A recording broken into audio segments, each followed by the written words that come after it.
Welcome back to the most accurate podcast here at 4 for 4 Football. As always, I'm your host, John Daigle, joined today, friend in life, busy this time of the year, none other than the great John Paulson. Paulson, how's it going for this special early episode of the week? I've got my coffee, so I apologize if anybody hears any slurping in the background as I try to wake up and make this draft work for us, this mock draft work for us. It's 8:30 on the West Coast, and we're bracing for a tropical storm. I don't know if you have been in the news. There's one coming up from Baja, Mexico that might hit LA, San Diego area. So we're about to get some rain this weekend. Well, please be careful out there. In the meantime, we are here for a bonus episode because we know what's happening right now. We see the reads, the views, the clicks, the DMs, the questions going up on Twitter. We see that your drafts are coming up. So it is prudent for us to get back on for the rest of the offseason at least one more time every week. So here we are. And before we jump in to break down what we believe is the ideal, sets you up perfectly for the first two rounds of your home league draft, reminder, 4 for 4 football subs are only $39 for the entire year. And they will get you ready for NFL.com, CBS drafts, Yahoo, Sleeper. The list goes on, both customizable and projections and rankings for your site, all for you. So remember, $39 and use the promo code YouTube. That's YouTube for 25% off to get you ready for your draft. All right, Paulson, the only rule we have today, as we are going to do a 2-round mock, what we believe is ideal and toss around picks and tiers with one another, is that we are going to alternate. You will have the 101 and go every other pick, and then I will jump in with even picks. Yes, and the only other rule was that it's a PPR draft, and my assumption is 1 quarterback, 2 running back, 3 receiver, or 2 receiver in a flex, where you probably want to have a receiver in your flex, and 1 tight end. So that's the sort of the approach I take with this draft. It is important to know your scoring system. I just want to underline that it does change your strategy in the later rounds, especially, and even in the early rounds. So just make sure you pay attention to the scoring in your particular leagues, because it does have an impact. Which is why I also use the term customizable rankings and projections, because we are right there for you for no matter how wacky your scoring may be. But full PPR, and yes, you have the honor of getting us started from the 101. All right, I think in this situation, I'm going to go with the Justin Jefferson. He's a rock solid option. He finishes the fantasy wide receiver 1 last year after a wide receiver 5 the finish before. So he's been top 5 back-to-back years. He has the most receiving yards and the most receptions of any receiver in his first 3 seasons in the league. So I think it's about as safe as you can be with the number 1 pick. The Vikings defense should be bad. Kevin O'Connell likes to throw the ball. I think he's a rock solid 101. What do you think, John? It is crazy to say, given that he was the offensive player of the year, but we have not seen Justin Jefferson's ceiling yet. He caught only 2 of 14 end zone targets from Kirk Cousins last year, which was the lowest rate of anyone with at least 13 end zone targets. So we think his ceiling can actually get higher, and their defense, although I think Brian Flores, defensive coordinator there, was one of the best and most unheralded hires of the entire offseason, their defense only got worse in losing key veterans. So, yes, I think the passing volume will absolutely be there. And no matter who we lose along the way in terms of target shares moving around with Jordan Addison in the fold, we know we don't lose Justin Jefferson. So if you have one draft, because you and I do lots of industry drafts, charity leagues, high stakes leagues, and so mixing it up for the 101 in that particular those formats, it's okay because we want exposure. But if you have one draft, your life was on the line, it has to be Justin Jefferson. Yeah, rock solid, 101. So I'm curious about who you believe can be the 102, because I think there's a clear grouping, a tier, and that is between, and home leagues for me, Christian McCaffrey, Jamar Chase, Cooper Kupp, Tyreek Hill, and maybe Travis Kelce. Although I don't think personally, outside of tight end premium, I don't have him in these top 5 picks. Well, I would add Austin Eckler to that list. He's my number 1 running back, slightly ahead of Christian McCaffrey. McCaffrey's splits with Elijah Mitchell worry me a little bit, but Elijah Mitchell has a tendency to get dinged up in this game, so maybe that's not too much of a concern. But I would add him to that group. So who are you going to take? I will go ahead and I will take Cooper Cup for me personally, my 102. Everyone mentions, do I think Cooper Cup can outscore Jamar Chase? And my answer is always, do you think Jamar Chase can outscore Cooper Cup? Because Cooper Cup already outscored Jamar Chase last year. In the 8 full games he played with Matthew Stafford, 20.3 fantasy points per game, which led Justin Jefferson as well as the wide receiver 1 in per week points. Also led the entire league in target share, 33.5% in those 8 games from Stafford. So I still think for recency bias, Cup is getting knocked down in so many drafts to like the 108, 109. So I'm not saying he's going to go here in your league, but I am saying if he falls to 107 to 109, it is the best steal and best value of your draft. Yeah, so when he went out, he played 8 full games. At the time of his ankle injury, he had the second most fantasy points to Tyreek Hill, but also had the top per game average. So that's a good pick. I like that pick. But tiers is what we're talking about. Like you mentioned Austin Eckler, I mentioned Christian McCaffrey, and then also, of course, throwing Jamar Chase and Tyreek Hill. We're talking about tiers. So from that point, you can use the rankings, but it also comes down to your personal preferences. We are fine with all of those picks. Yeah, and I think for the third pick here, I am going to go ahead and take my number 1 running back. I'm going to take Austin Eckler. Had a terrific year last year. He kind of got over his contract issues early in the offseason. This is going to be a rock solid, potent offense now with Kellen Moore. And we've got a good quarterback. We've got good receivers. There's lots of options, but he's going to see a ton of catches. Should score a lot of touchdowns again. And I just feel a little bit better about his floor than I do Christian McCaffrey's, given the kind of nasty splits with Elijah Mitchell in the fold. I think they do want to keep Mitchell rolling, and I think they do like to give him 8 to 10 carries a game, and that does eat into Christian McCaffrey's upside. There are some reasons for concern. I've heard it throughout the offseason, but I think they're a little overblown. Like Christian McCaffrey still led all running backs in target share in those games with Elijah Mitchell that he played over the second half of the season, not just 49ers running back. So I don't worry about it too much. I also wonder if there may be some lightening of the load for Austin Eckler in what is clearly the final year of his contract with the Chargers, a new OC, but both rock solid picks. Again, we're just nitpicking. I personally have McCaffrey as my RB1. At the same time, though, Paulson, if this comes back to me at the 104 and there's a running back taken already, I think this is where I go Jamar Chase. Completely fine with it here. And again, I have him in the same tier as Justin Jefferson, Cooper Kupp, and Tyreek Hill. For me, running backs in the first 5-6 picks are only slightly complicated because I feel like, especially in home leagues, you can get your anchor RB, your first RB, in the second round. Someone that we love, like a Derrick Henry, like a Tony Pollard. I still think will be there at the mid-second in home league. So that's the gamble I like to make personally in those first 6 picks. All right.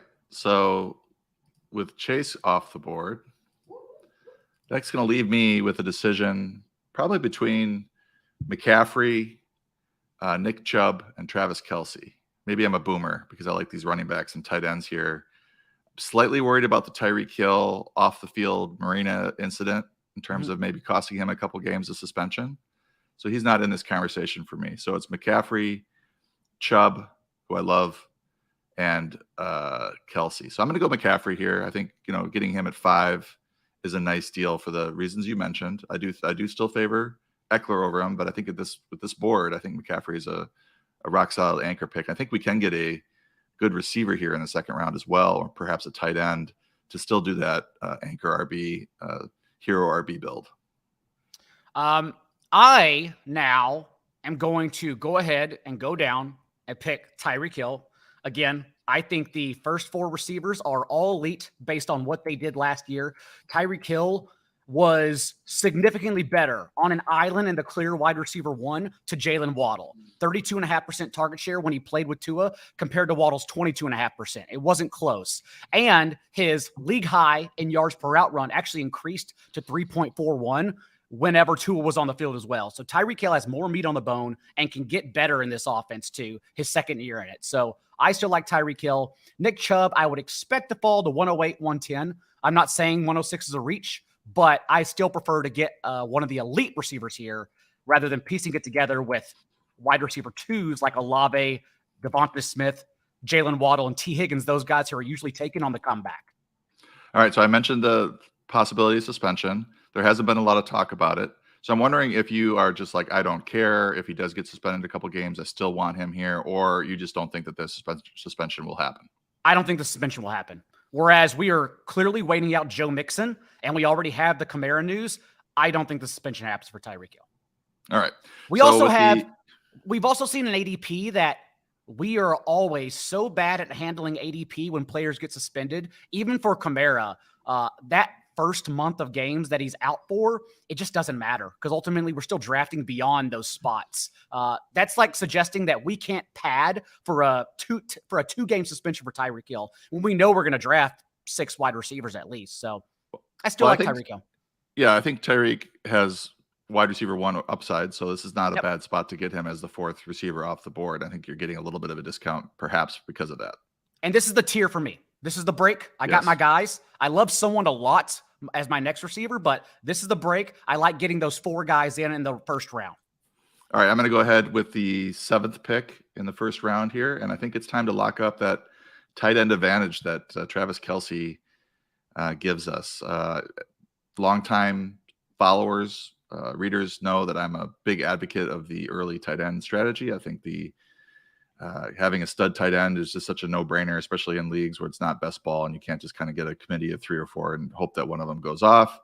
But you actually are plugging a player into your lineup every week, and having Travis Kelce at that tight end position is like having a great wide receiver 1 at that tight end position. So I love that. I love locking up that advantage here in the middle of the first round. Which of these players that we have already taken to this point would you select Travis Kelce over for anyone listening from the first 6 picks? I think in regular PPR formats, I mean, it's a little different, obviously, when you get into the tight end premium over at FFPC, but I think in this scenario, I probably would have taken him over Hill, and I probably would take him over Chase. And probably maybe, I don't know about these running backs. So he's up there in terms of where to. I think I would go Eckler, McCaffrey over Kelce, but I think I would take Kelce over Chase and Hill. My only concern for Travis Kelce, and we keep screaming regression, aging from the rooftops, and it doesn't matter because he's so good, which is why I never push back on him. I've taken him 101 in some tight end premium leagues because, again, it's always nice to have that safety valve of Travis Kelce. Then you can be done with the position, especially in redraft 1 tight end leagues. You just draft him and you literally don't draft a backup. It doesn't matter because no one would ever start over him. But he was one of only 9 tight ends since 2008 to average over 15 points per game. So it was such an anomaly season that I am concerned that all it takes is the next tier of tight ends, Mark Andrews, Darren Waller, T.J. Hawkins, and George Kittle, whomever else anyone has up there. All it takes is Kelce falling back and the next tier of tight end staying the same, and suddenly Kelce doesn't give you the edge anymore. That's my only big picture outlook here. So I'm a little bit tepid on Kelce. Yeah, I mean, it was an interesting season. We did see a little bit of signs of fall off the previous year that we were a little concerned about, perhaps, his yards, per catch, that type of stuff. But with Tyreek Hill gone, his targets, his red zone targets went way up, just as the primary option in pretty much every play. And now they lost Juju Smith-Schuster, an experienced receiver. The receiving core is even dicier than it was heading into last year. So it just seems like his role is secure. I think the one concern is the age and perhaps fall off, but he hasn't shown it yet. And again, I think we both agree these first 7 picks are interchangeable, correct? Yeah, I think so. That's the best agreement I can get out of you. I think you personally, if you left one out, it would probably be Tyreek Hill, right? For the suspension. Yeah. Oh, you're saying, would I take these same 7 players? Yeah, I think pretty close. I mean, yeah. Not in order, but would you take these same 7 guys? Yeah, I think the Tyreek Hill situation is a little bit dicey to me. I think that there's a greater than maybe 15-20% chance that he's going to miss a couple games due to that Marina incident, especially a player with long history of issues off the field. And I worry. I'm a worrier, so I worry about stuff like that with my first round picks. Parents are usually worriers. Maybe that's why I just have a black heart still right now. For 108, we've talked about him already. This is where Nick Chubb definitely comes off the board. It is not too early. We have never seen Nick Chubb have a double-digit target share in any season in the league, but we have no more Kareem Hunt, and we have this offense that, as I mentioned in the last show with Roto Pat, our sleepers, if you want to go back and check it out, Deshaun Watson and the Browns 3 wide sets increased to 76%, top 10 in the NFL whenever Deshaun Watson got under center for that last month and a half. And that's important because not only did Nick Chubb average 7 yards per carry from 3 wide sets last year, because we get to spread the field for him, but also if we're passing more, we do think he's still going to get volume with no Hunt in the mix. So we like Nick Chubb for a ceiling season this year. Yeah, I love Nick Chubb. Since 2019, he's seen 20.1 touches in the games without Kareem Hunt in the lineup. Jerome Ford is the backup there now, and I think he will have some role, but it won't be as big as Hunt's. This has led to a bump in fantasy scoring, of course. And yeah, we just took Connor Allen and I are doing a main event slow draft, and we just took Chubb in the first round at 110. So we got a little bit of a deal on him, I think.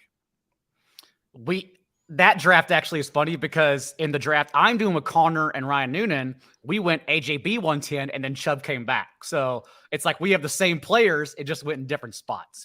Yeah, we flipped. And I think we, Connor and I talked, I don't know if I talked him into Chubb, but that was the guy we really agreed on at 110. And then we almost had Bijan in the second round, but he went 202. Speaking of Bijan, here's where it becomes interesting because everyone is going to show up, Paulson, and ask, how is Bijan Robinson a first-round player, or why? So now we get into his range, where we think he could be going, but he doesn't necessarily have to. So your thoughts on 109? Yeah, 109 is my pick. So I think at this point, the Arthur Smith comments from the other day were pretty funny about how if Tyler Algier is rolling, why we're going to keep feeding him. And I just was like, oh boy, this is trouble. What is this? It's a fair statement for him to say, but at the same time, it's like, you drafted Bijan for a reason. I think he will see the vast majority of the touches. I think in this situation, though, if I'm sitting here in the 9 spot, I think there's gonna be a running back that I like almost as much, if not as much, as Bijan coming back. Whereas maybe there's a little bit of a drop off at receiver. So I'm gonna go CeeDee Lamb here. I think he was a top 5 receiver last year. Not much has changed in Dallas. I got into a little debate with Connor about CeeDee Lamb as we were debating him or AJ Brown, but I would go with Lamb and just right now. And I think you look at the Dallas offense, and people are worried about Mike McCarthy going super run heavy, but they were pretty run heavy last year. I don't think there's a whole lot more run heavy they can go. It is a bit of a concern from a passing standpoint, but I think the addition of Brandon Cooks probably helps more than it hurts. Having another bona fide receiver there.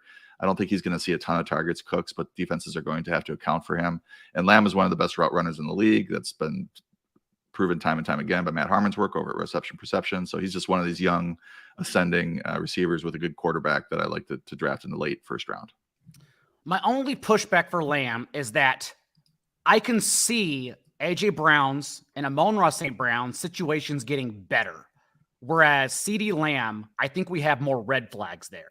The good news is his target per route run rate was 14th among all wide receivers, 24.6%, with Dalton Schultz on the field last year, compared to 36.6%, leaped to first among all wide receivers when Schultz was off of it and injured. So we do think the target share is still safe for CeeDee Lamb, but I do have more questions about Dallas's offense, a lot more, than both A.J. Brown and Amon-Ra St. Brown. So that is my only pushback. Yeah, I see your point there. You look at the Detroit offense, very good last year, very effective. We have a lot of confidence in it, right? The Philly offense, we have a lot of confidence in it. However, they lost their offensive coordinator, so you wonder if maybe they take a slight step back. But I think you can't go wrong with any of these receivers in this range, and you really can't go wrong with any of these running backs in this range. So like this 1-2 turn, people complain about it, but you could really pair 2 really good players together that have high floors and we have a lot of confidence in. Bijan is in fact my next running back ranked, but I still have the 2 receivers I mentioned over Bijan. Thus, I'm going to instead go A.J. Brown here, who should absolutely be a first-round receiver. When I talk about I want players to exceed their projections. We have not seen the ceiling, as crazy as it sounds, of the Eagles offense because Jalen Hurts last year, 19 and a half pass attempts per game in the first half compared to just 11.1 pass attempts per game in the last 2 quarters. And that's because they played the league's easiest schedule and they trailed for the lowest rate of plays in the second half last season because they dominated everyone. Whereas this year, at least they have a median 16th overall schedule for projections if we're looking at that. So I think if they're in more competitive games, we actually see the lid popped off and the Eagles are forced to pass more as opposed to just padding the lead, running the ball in the second half. Yeah, I mean, I think you're right on. I mean, AJ Brown is a great route runner, great offense. He's Jalen Hurts' favorite target, and if they're in more competitive games, deeper into the games, they're going to see more pass attempts, and the whole passing pie will grow. You're up at the 111. All right, at the 111 here now, I'm looking at the group of players, and I'm thinking to myself, how do I pair 2 players together that I like? And what I want to do here is the receiver that's on the board. There are a couple of receivers on the board, but the one that stands out to me is Stephon Diggs, rock solid option for the Buffalo Bills. Maybe a little bit of a drop off to the next group of receivers. So knowing that I've got a running back option coming back that I like several, I'm going to grab Diggs here. He's been top 5, for several years now, ever since he's gone over to the Bills, and he's been rock solid option here at the late first round. Diggs, yes, I have in the same tier as CeeDee Lamb, AJ Brown, and my next pick, Amon-Ra St. Brown. So I have the double tap here at 12 and 13, and I honestly think for home leagues, I'm shouting from the rooftops if I'm allowed to double tap Amon-Ra St. Brown and Tony Pollard. Amon-Ra St. Brown, for starters last year, we now have Jameson Williams out the mix at least 6 games, but he suffered an injury in the preseason. He's had numerous reports on drops and just not putting in the work is what Dan Campbell mentioned. He's now out for the rest of the preseason. We don't know when we'll see him again. So we now have all these other vacated opportunity for Amon-Ra St. Brown to dominate. But as I've been mentioning throughout the offseason, the projections are not right. You can't just look at last year and say Amon-Ra is going to get targets but can't score touchdowns, because if his shoestrings were shorter, he would have scored significantly more touchdowns, given that he was tackled inside the 5-yard line 7 times. And that's why Jamal Williams scored the most touchdowns of any player since 2015 from the 1-yard line. Amon-Ra St. Brown's target share is no issue whatsoever. And remember, whenever they traded T.J. Hawkinson, they also said, we have no one else. And they gave him consecutive carries in 7 straight games. So I just think he is the focal point of this offense. And if we get more touchdowns, that's how he becomes a top 5 receiver sneakily and outscores the players we drafted before him. So I love ARSB. You've talked about that touchdown regression stat a few times, and that's a good one. I mean, when you see a player with expected touchdowns and actual touchdowns, a giant difference, they typically are regressing to that mean or what they should have had. And he looks like he's primed for that. 196 catches, 2,073 yards in his first 2 seasons. Jameson Williams suspended, I think, for the first 6 games. So that, keeps that door open. He's the centerpiece of that offense. He had the 7th highest yards per route run, tied with Cooper Kupp and Stephon Diggs here, 2.40 last year, wide receiver 8. So he's a really good pick here at the turn. And then Tony Pollard, of course, who should be a second round turn player. I think a lot of people will go Saquon Barkley, Jonathan Taylor, even in your home league, Derrick Henry. But again, when we're talking about the least red flags possible out of all these players, I definitely think it's Tony Pollard, especially with the ghost of Ezekiel Elliott out the way. To already finish as a fringe RB1 in points per game on only 13.7 touches with Ezekiel Elliott, and now all that's behind him is Deuce Vaughn, Malik Davis, and Rico Dowdle. There should be no issues in Tony Pollard exceeding his projections for miles. So easy first-round player for me. Yeah, and I thought he was one of these guys I was hoping would be here at the early second round. I should have known better listening to you talk about Pollard this year. But, the 4th highest run grade, the 9th highest receiving grade amongst running backs at PFF at Pro Football Reference. He led the leagues in yards after contact per attempt, 2.6. He was 15th amongst running backs in rush attempts per broken tackle. He's really good. He was the RB7, and that was with Ezekiel in the lineup. And Ezekiel's gone, and Mike McCarthy wants to run the ball more apparently. So sky's the limit for Tony Pollard. Now, stepping back before we go to our next picks, do you think this crop of players that we took in the first round is correct? Or is there anyone that you would personally take out? I honestly think it looks good. I think it looks right. And in whatever particular order, I think it looks right. I think maybe it's a little receiver heavy here at the end, but I think it's justifiable because you're looking at, as I mentioned at it was the 9 and the 11 picks, is that you have a group of running backs that were now slipping that you can get on the way back. And if you have a receiver that you covet, or you want a last one of a tier and you want to grab them because they're not going to be there on the way back, then it makes sense to go ahead and pull the trigger on maybe a player you don't like quite as much, but you're going to get a running back from that same tier that you want in the early second round. So I think it's a good top 12.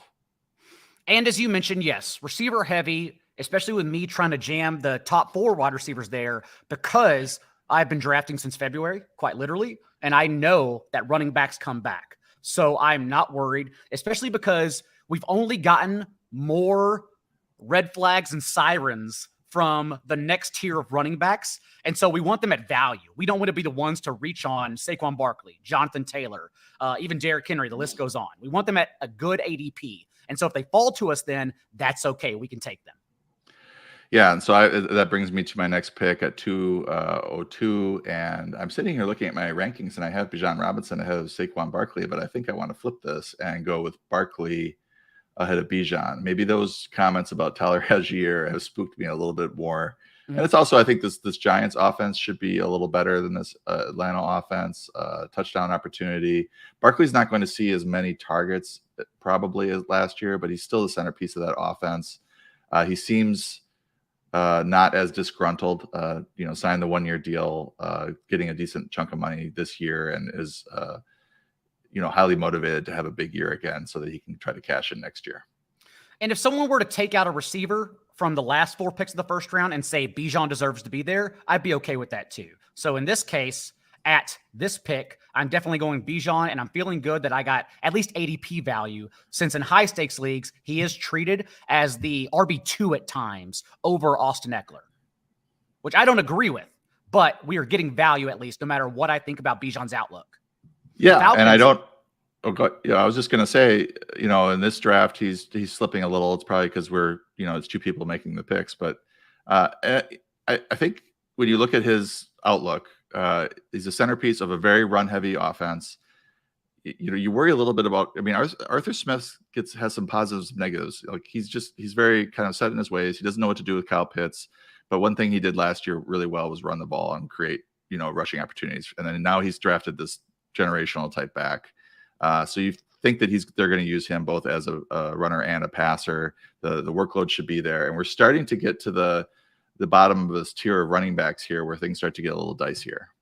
Especially because that tier got shorter since we're now dealing with holdouts and injuries. Also for Bijan, if your league mates look up and say they're going to play stack boxes, going to be running into 8 men the whole time, remind them the Falcons faced the highest rate of 8-man boxes last year, and their running back still led the league in yards per carry. It does not matter, because Arthur Smith may hate your fantasy football team. He may hate giving Kyle Pitts shallow targets and Bijan a team high in carries, but he's a damn good play caller. So we're going to get there somehow, no matter what.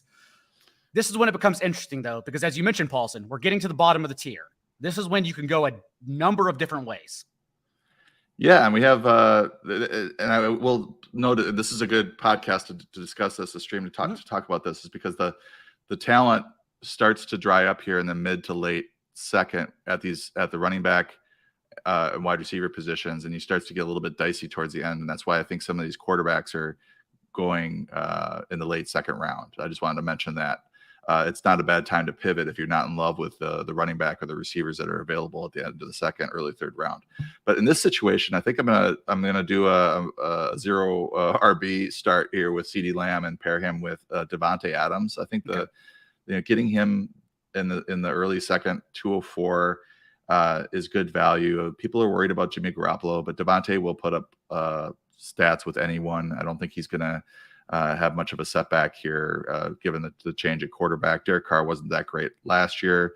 Jimmy Garoppolo has a history of being a very productive passer, and I think some of that has to do with the 49ers' very quarterback-friendly passing game, but I think Josh McDaniels get the most out of him, and Devontae Adams will continue to be the centerpiece, target hog of that offense.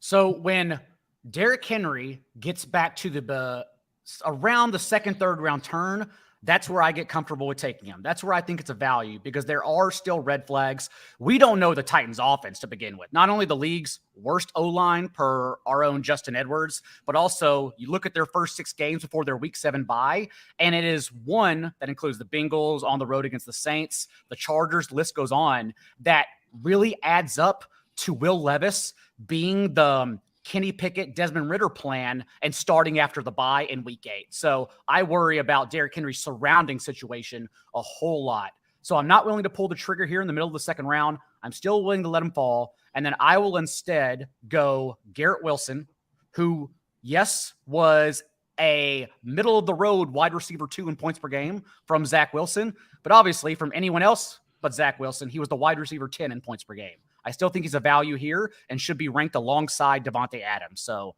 I will go Nick Chubb, Garrett Wilson starting from the 1-8. He's getting a sizable quarterback upgrade, we think.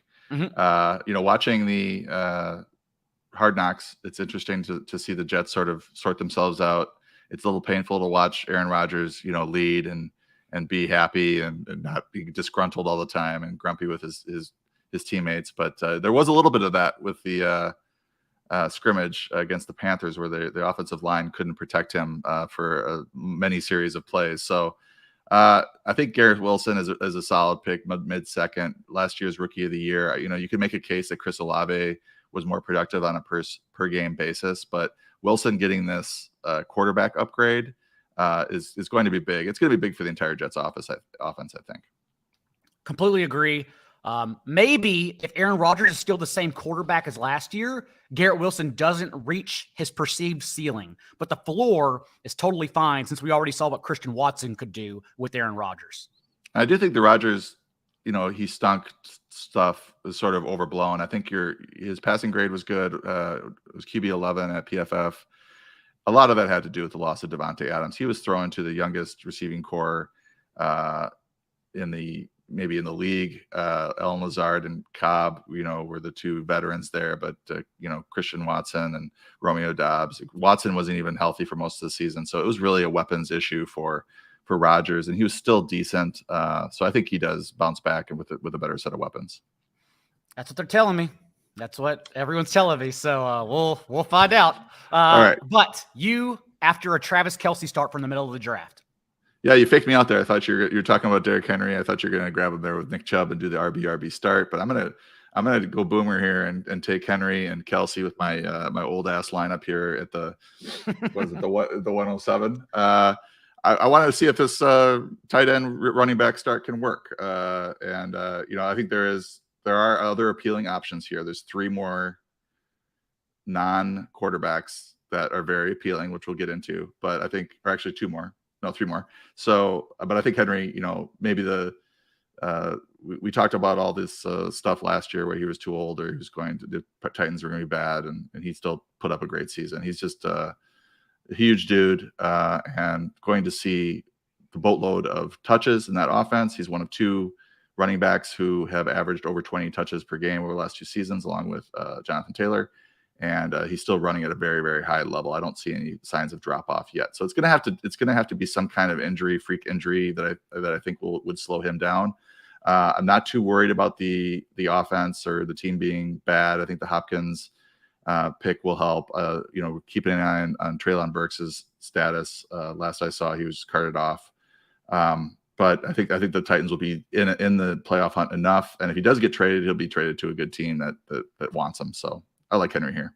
And also, although I mentioned the concerns about Derrick Henry, it is not as prudent as Jonathan Taylor's ongoing situation where he returned from the PUP list, but still is not on the field and away from the team. Clearly, a angry holdout, hold in, whatever you want to call it, going on there. Josh Jacobs still away from the team. Ramondre Stevenson now with Ezekiel Elliott behind him. And so we're just looking and the options get limited. And so I'm just trying to play it. I'm still searching for ceiling, obviously, but we can do that while also just being safe here. We don't have to dive into the guys we may not even have at all. We genuinely do not know their situation. And that's why also, after a Tyreek Hill start, I do think the safest option with a ceiling is Chris Olave here. Maybe you could play the Jonathan Taylor card. But again, I am so worried given everything we're hearing behind the scenes that I don't think I can go there, and I want him to fall. Yeah, and there were some other red flags with Jonathan Taylor. Just, how many rushing touchdowns is he going to have with Anthony Richardson at quarterback? How many receptions is he going to have with Anthony Richardson at quarterback? So there are some, even before this whole thing with the contract and his injury and all this, there were a few red flags that were kind of pushing him into that, upper second round. So the fact that he's leaving in and out of camp, it doesn't surprise me that he's still on the board. And I have Olave interchangeable with Jalen Waddle, Devontae Smith for everyone yelling out there. So whichever one floats your boat, completely fine. Yeah, Olave, fantastic player, getting a quarterback upgrade. You could argue that he was better than Garrett Wilson on a per game basis. He's one of my keepers. I'm excited to have him. You are up next. And again, it's already getting dangerous. Minefield is happening right now. Yeah, things are maybe a little dicey. Henry was my last running back in that tier. There is another guy that I think will end up going off the board here before the round is over that I like a lot. But at this spot, I love Jalen Waddle. Everybody knows it. I'm always posting the waddling, blanking out with what waddles. The penguin waddle. Penguin waddle. Yes. Thank you. It's 9:00 now. I have no excuse. The penguin gifts whenever he scores touchdowns. He's a fantastic player, I think. And I do think that maybe this is also a function of me being a little bit worried about Tyreek Hill missing a couple games. Maybe Waddle could benefit from that. But this Miami offense, when Tua is playing, is highly efficient. It can definitely support 2 pass catchers. So we're at the point where, yes, Waddle's totally fine. But if I'm playing devil's advocate, my only concern with Waddle and why I haven't been drafting him in the high second round, as everyone else has been doing throughout the offseason, it's because of his efficiency last year. And I question whether it can carry over because 12 times in the Super Bowl era, a wide receiver has averaged 18 yards per catch on at least 70 catches. That's what Waddle did last year. And none of those 12 were able to replicate that efficiency the next year. They averaged 4 fewer yards per catch and 22 fewer yards per game. So I'm basically siding with history and saying that uber efficiency is definitely going to regress. But again, Waddle, Derrick Henry, they're here by default now because we are concerned about everyone else. I got a question here, John. If Waddle had went instead of Olave, who would you have gone there? I would have taken Olave as the next receiver and really the last receiver in that tier for me. Now, Waddle, you brought up a good point. So his targets dropped from 8.8 per game to 6.9 per game last year upon the arrival of Tyreek Hill and Mike McDaniel, but his yards per route run spiked from 1.75 to 2.59, which was tied with A.J. Brown for the third highest in the league. So highly, highly efficient. You did underline that. But I do think that this offense is really well designed. I think he's in line for another huge season. Is he going to be the wide receiver 7 again? Probably not, but he's going off the board here, wide receiver 12. So I feel like I'm getting a fair value for a player that's probably going to see a little bit of a downgrade in his efficiency. Do you think Devonta Smith, as I mentioned, is interchangeable with those two? I have him slightly below, but I think it's fair. He's a really good route runner. And I think maybe you're more sold on the more pass attempts for the Eagles than I am at this moment. And maybe it's something I need to dig into a little bit more because I have Devonta's. Go ahead. Oh, and I also just like, sorry to cut you off. I also just like when those wide receiver 2s can separate, and Jalen Waddle never did so in opportunity, whereas Devonta Smith out-targeted A.J. Brown in their last 9 games together. So it's like, oh, we have 2 alphas, thus we can get elite standalone value despite him being viewed as a wide receiver 2 on his own team. Yeah. So where would you put T. Higgins in this group? Or is he not part of it? He's only popped historically whenever Jamar Chase was injured.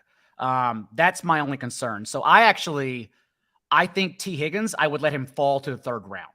He's not a huge PPR guy either. He's better in No, half PPR. he's a as well, splash so. play guy. Yeah. Yeah. Okay. I think maybe Devonta is just a little bit below this group for me, but you have Devonta in this tier with Olave, Wilson, and Waddle. Is that fair to say? Yes, but default ADP I know has Devontae as a beginning of the third round guy, so you may not even be forced to take him here, and that depends, of course, on the interface you're drafting on. So who are you going to take here with pick? Oh, it is my pick. All right. Well, I guess, I mean, I've talked up Devonta Smith so much. I think I'm going to go ahead and go that direction. Joe Mixon did avoid a suspension, or not yet. We still have to get the NFL's ruling, but he did at least get ruled in court not guilty. So we don't think he's going to get suspension. And that's really all that was holding up him being in this range. Ramondre Stevenson, we talked about this on the last show as well, if everyone wants to head back with Roto Pat, that Ezekiel Elliott, yes, of course, is detrimental in short yardage and goal line situations, but we still expect Ramondre to be an RB2 or a low-end RB1 based on the passing volume. And so I don't mind him here either. But I also know he's going to fall. And so I still prefer Devonta over Jonathan Taylor. That's the question I'm asking myself. Yeah, I think if you have Devonta in this tier, then it makes a lot of sense for him to be going late second. And we know he's talented, and he is playing in one of the best offenses in the league. I think it's a very fair pick there. And you're going wide receiver start there as well, just like my 109 team. Which means if you are at 104 and you go wide receiver, because it shakes out like that, that's when you really start looking at and buying the dip on Ramondre if he comes back. That's when you say, I can anchor RB and not worry about the dust of Ezekiel Elliott. We need to make something happen here. Yeah, and there might be another running back, which we'll talk about, available there at 304. That is very appealing. All right, so it's my pick here with the Austin Eckler team at 103.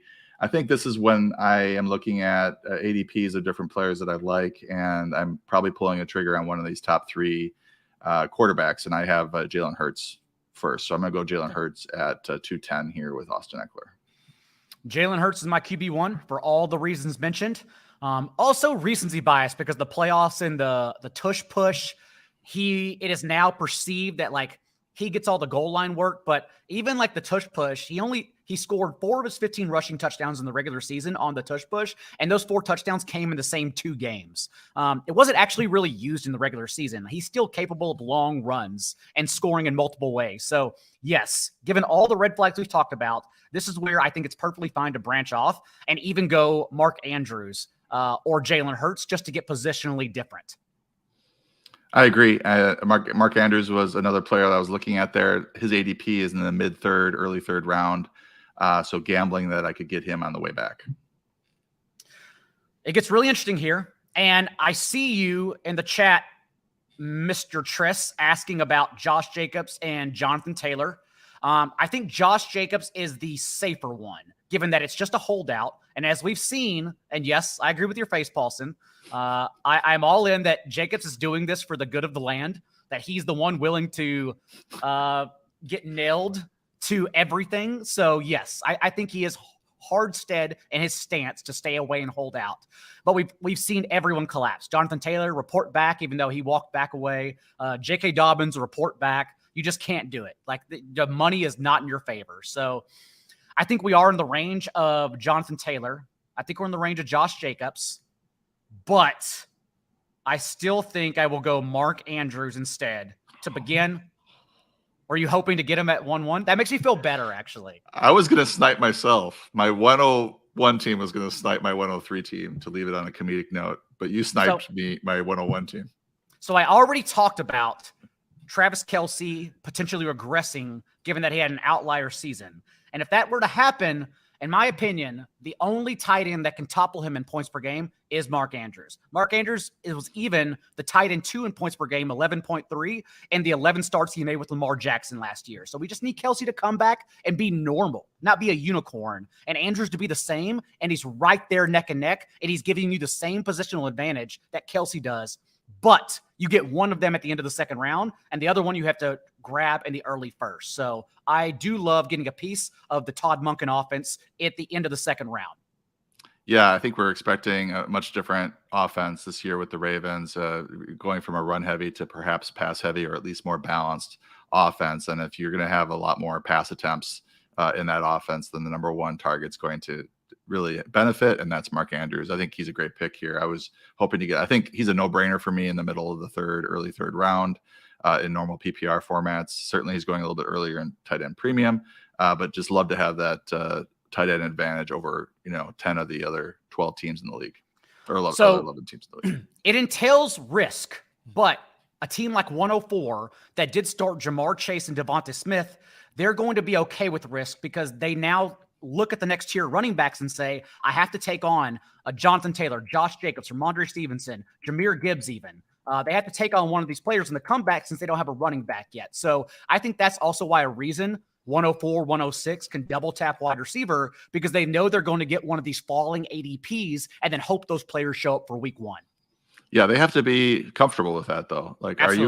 Are you comfortable with Taylor? Are you comfortable with Jacobs? Or are you comfortable waiting even longer on the running back position and taking some of these guys going in the quote unquote running back dead zone, and Aaron Jones and Alexander Madison, Miles Sanders, etc., Cam Akers? Are you comfortable with those guys as your top two? Because you could pass on running back again here in the third round, because there are some appealing receivers still on the board. Let's hear them. And quarterbacks. All right, so I'm just gonna give the double tap because this is what I would do at the turn. I know it's 25 picks, but I'm gonna draft Patrick Mahomes at the 212, and then I would take Jahmyr Gibbs as my number one running back for that 101 team. So that team's starting off with Justin Jefferson, Patrick Mahomes, and Jahmyr Gibbs. I think Gibbs is the safest of all the running backs on the board, given his draft capital, that exciting Detroit offense, and his ability to catch the ball. This is full PPR league, by the way, so Gibbs is basically a receiver playing the running back position. He's got a lot of upside. So he's the one running back here that's still on the board that I'm really excited about drafting and being able to nab him here, along with the consensus number one quarterback in the league, fantasy wise, Patrick Mahomes. I think this is a good double tap here with Justin Jefferson. Going to 103, because people will have a chance to start RB, whether it's Austin Eckler or Christian McCaffrey, and then if the receivers fall as they do in your home league, picking off Mark Andrews or Jalen Hurts. At the end of the day, you still need, or you think you need, a wide receiver with your next pick. And so who would be that next group of receivers you're looking at the 103? I think it'd be Calvin Ridley. And you're kind of rolling the dice. So that's a little bit of a roll of the dice, just like the Josh Jacobs would be, or the Jonathan Taylor would be, due to the contract situations. But Ridley, you're rolling the dice that he's back to his play before the suspension and before him walking away from football for mental health reasons. But reportedly, everything looks great in camp. There's no struggles whatsoever. He's getting a nice quarterback upgrade with Trevor Lawrence. Doug Peterson knows what to do with an offense. So I think if I were Austin Eckler or Jalen Hurts' team, I'd be eyeing Ridley there at 303. We've talked about buying the dip on these running backs you may not be comfortable with, but still taking it on if you go wide receiver to start, the JT, Jacobs, Stevenson, Mixon tier. Is there anyone you feel like we missed, or someone can be comfortable shoving to the end of the second round instead of Waddle, Devonta, Jalen Hurts, Mark Andrews, Patrick Mahomes? Yeah, I mean, I think you could make a case for Josh Allen, but he's my number 3 quarterback due to the perceived lack of reduction in rushing. Maybe they don't run him around the goal line as much and try to limit his hits, and we love the running quarterbacks, and we love Josh Allen for that reason. But if he goes from whatever 700 yards rushing down to 500 or 400, that's going to hit his fantasy ceiling. But you can make a case for him at the end of the second round. I would say that's about it for me. These running backs that are here have some warts. I like Gibbs, but Jonathan Taylor, we don't know what's going on with the contract. Ramondre Stevenson, I still like him. I'm not too worried about Ezekiel Elliott, but he does feel like a third round player to me now. Mm-hmm. Joe Mixon, same thing. Low efficiency runner, but high volume. And then my rankings show up, and you get Aaron Jones valued in the third round, which you can get him in the fourth. So you start to look at other positions, and maybe you take a Keenan Allen, a Calvin Ridley, one of these other receivers, a T. Higgins, and then you can maybe get Aaron Jones. Just pass on these question mark running backs to get a solid Aaron Jones in the fourth round. And then when it comes back to you in the back of the third round to give those drafters some love, that's when we start looking at receivers that you and I are still very comfortable with. The Terry McLaurins, Keenan Allens, Debo Samuel, DK Metcalf, Amari Cooper, completely fine. Christian Watson, Drake London, completely fine with those guys at the end of the third and coming back into the fourth. Yeah, and I might even start considering a Lamar Jackson there, Yep. end of third. I mean, I'm not crazy about those receivers, but you could feel comfortable with them as your wide receiver 1 or wide receiver 2. And then I would also start to think about TJ Hawkinson at that 3-4 turn as a another tight end that has a chance to finish as the tight end 1. I think he has, if Kelsey were to fall off and Andrews were to get injured or something, I think Hawkinson would be next in line there as the third tight end off the board. 8.6 targets per game, joining this Vikings offense last year. I think he's got a lot of upside as well. I will not push back on any of the top 4 quarterbacks that we mentioned for sure. But beyond that, especially in a 1 quarterback league, I think that's where I start waiting. Because even like as good as Joe Burrow is, like he's not going to replicate a career high 5 rushing touchdowns and career high 3.1 rushing points per game. Like that's not the quarterback he is. And as we saw with Justin Herbert, who I do love Justin Herbert. And honestly, round 6 or 7, if he falls there, completely fine getting back on board. But we also saw last year, he didn't win your leagues. He wasn't a ceiling player because it's just so damn hard to do so when you only operate singular, when you only do something through the air and not with your legs. So I look at those 4 that are multifaceted, and then I start backing off and only trying to take values until we get to your values at 1 quarterback, both of ours. And that's either Daniel Jones or Geno Smith. Yeah, or in the middle rounds. In the middle rounds, and you're talking, 9th round, I think, for both of those players. I think if these quarterbacks getting pushed up and, Herbert and Lawrence are going off the board really early, 5th, 6th round, and there's that perceived drop off between that quarterback 8 and the quarterback 9. And I have Geno at 8 and Daniel Jones at 9, and you're able to get them 4 rounds later. I think that's a really powerful, valuable way to approach the position, because you're loading up on all these other running backs and tight ends and receivers. And then you're adding this player who finished as a low end or mid-range QB1. In the case of Geno, he was a mid-range QB1 last year, QB6 in regular leagues. He was QB5 over FFPC. So you're able to add that player who just got the number 1 receiver in the draft to your lineup of 8, running backs, tight ends, receivers. And you're probably going to get low end to mid range QB1 numbers out of them. So I think that's just a good way to approach it if you still want to stick with the late round quarterback. It is appealing here, and I think this is why I wanted to mention it, is the talent drop off at the end of the 2nd round, early 3rd round at these other positions where you're just not comfortable with a lot of these players. So why not add a top tier quarterback? So I think a lot of the quarterback strategy might stem from your draft position in your draft, because if you're in the early top 3 picks or so, you're starting to run out of players to take at the end of that 2nd round. And it does become very appealing to draft up Mahomes or Hurts there. And that, in my opinion, is why it's the perfect 2 rounds from every slot. Paulson, what else do you have for everyone on the site right now? I got to write my wide receiver sleepers, breakouts, and values article today. Got to get that up. Got to get it up. But I'm happy to be here for a bonus pod with you, John. So make sure that all the listeners out there get subscribed to 4for4. You can. John, what's your code for the 10% off? Daigle10. If you head to 4for4.com/plans, or not, my code is Paulson10. If you don't need to use my code. No, you don't need to use my code. Is there a YouTube code?